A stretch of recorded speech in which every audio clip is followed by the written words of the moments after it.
This is the Dan Le Batard Show with the Stugotz podcast.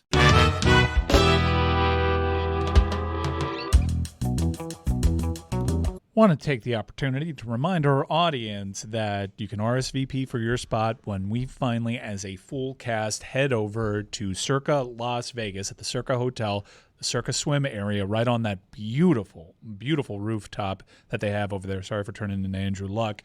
We've been blown away by the amount of RSVPs that we got, and it allowed us to get even more control of Circa Swim. So please keep it coming. We promise you're going to have a great time. If you want to hang out at Las Vegas with the Dan Le Batard Show with Stugotz, head over to circalasvegas.com/LeBatard. We cleaned it up for you. We shortened it up. circalasvegas.com/LeBatard. Go over there right now and reserve your tickets. Now, it is a Thursday, and you know what that means.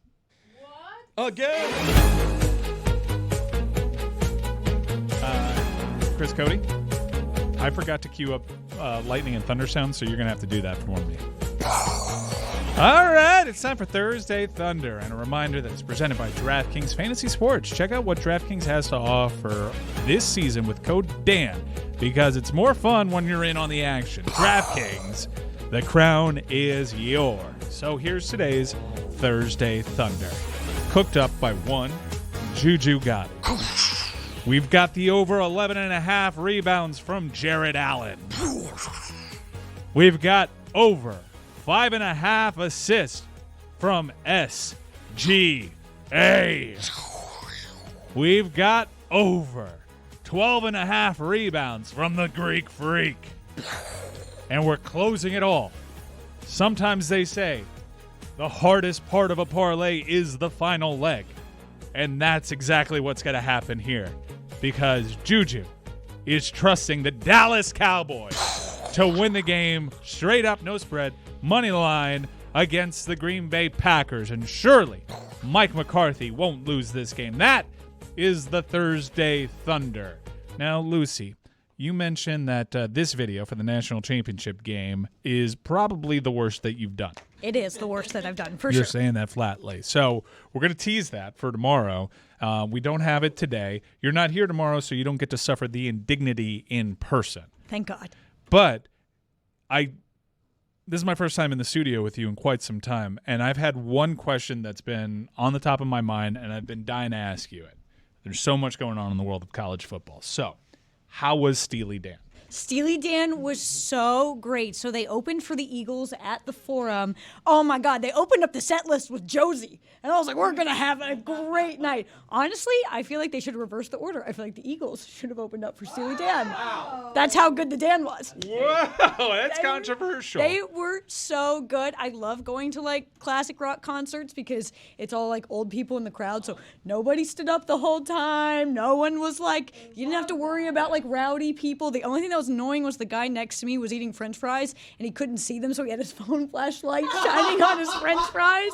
And I was like, brother, I know you can just like feel it. Like, you don't really need the phone flashlight, but it was a great experience. I love Steely Dan. They played Peg, which is my favorite song. It was awesome. And that's where you got sick. Are old Absolutely. people at old concerts like videotaping a lot on their phones, or do you get less of that as well? There was almost none of that. The only like real song where everyone was filming was Hotel California, but like they also played something before the concert. It's like, please don't be on your phone. But it was almost remarkable because we were really high up to like look down and see no one filming. That's wild because old people do love recording stuff on their phone. It's like they've discovered it in the last 5 Were years. their iPads out? Yeah, they love it. They're like my dad. My dad with like my daughter, he loves just getting the phone out. Like, let me record this. This is something I feel like I should record.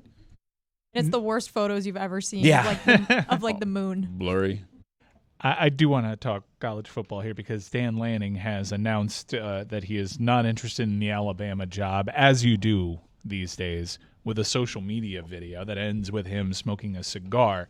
Now, he did have the criticism earlier this season of Deion Sanders saying that his program doesn't do things for clicks. Substance. He could have just put out a press release. That's a good point. He also apparently was watching a Bourne movie last night, which is interesting because I was watching Thunderball last night.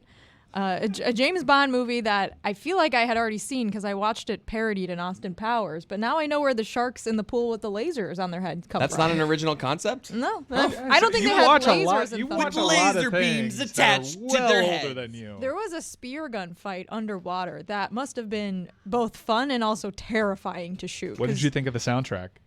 It was excellent, of course. Yeah, it's I one mean, of my they're always favorites. great. Sharks with laser beams attached to their heads. And it was like the whole thing where they have like, they're all underwater with like the submarine that like they have in Austin Powers. It's Dr. Evil.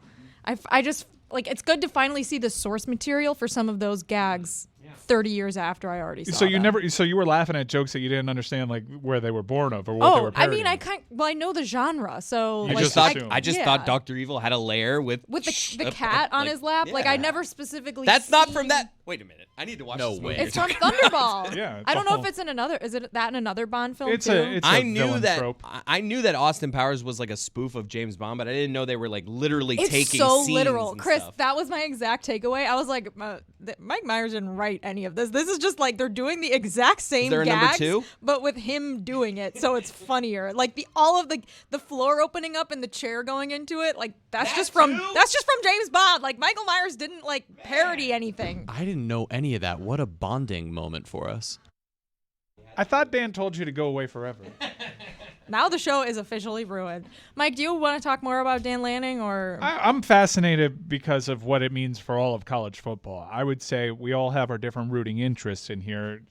For whatever reason, I'm the only Miami guy. I'm a Miami fan. No, I'm a Miami we fan. all have the Yeah, I same know. rooting interest except you in that we root against you. Yes, Yeah. correct. Right. But I do think indirectly or directly, what happened in Tuscaloosa yesterday is going to touch every single one of our programs, some form or Even fashion. Iowa. Be it Yeah, an- how is it going to impact Iowa? I'd like to know. Be it an assistant coach, we will find the answer. Be it an assistant coach that let's is see. leaving that staff to go join another new staff, or a coach that is no longer on a staff needing a new place, or a portal player or a decommit, I feel pretty strongly that every single rooting interest in this room is going to be touched by what happened in Tuscaloosa with Nick Saban retiring. I'll take it one further, which is that Lucy, I don't know if you don't have an NFL team, right? No.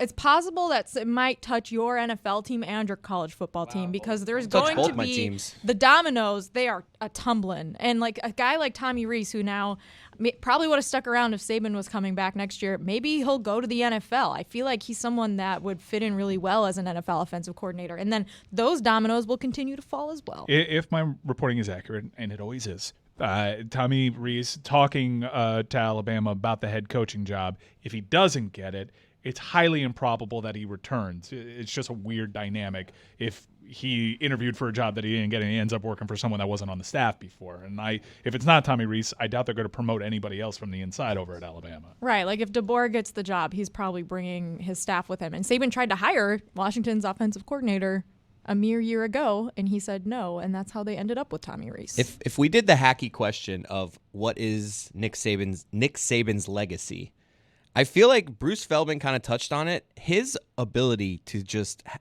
build up coaches, rehabilitate coaches, is almost more impressive than all the talent and players that he went through. Like when you say to me 10 years from now, like what are you going to remember? Just his ability that like he never had a coordinator flop. Like it was always he made coach. It was just that's what I'm going to remember. Going back to Washington for a second, Ryan Grubb almost took that Alabama job, but he didn't because Michael Penix Jr. was coming back to Washington and he had convinced them. There's nothing keeping him there. It feels like Washington, like Kalen, that seems like a natural move to me, or Mike Norvell because his buyout is so cheap.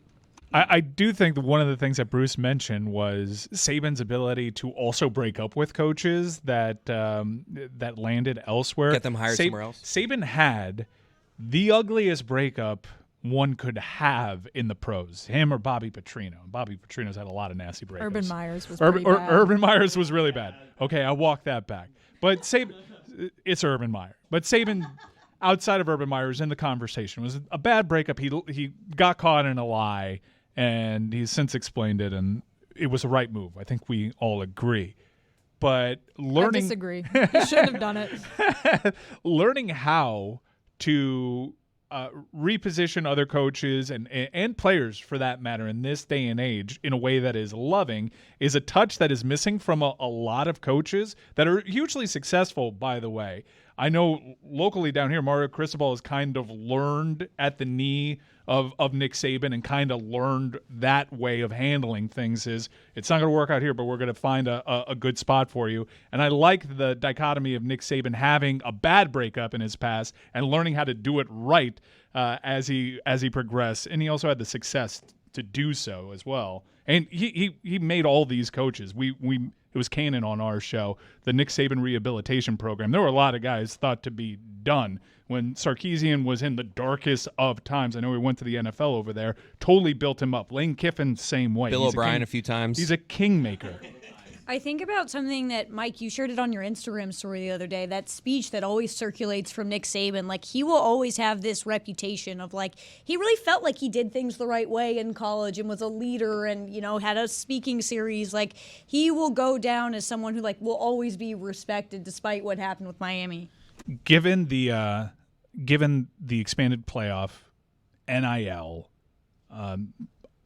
seemingly opening the door for more parity and more talent being dispersed across the nation, we are never going to see a run like Nick Saban had ever again.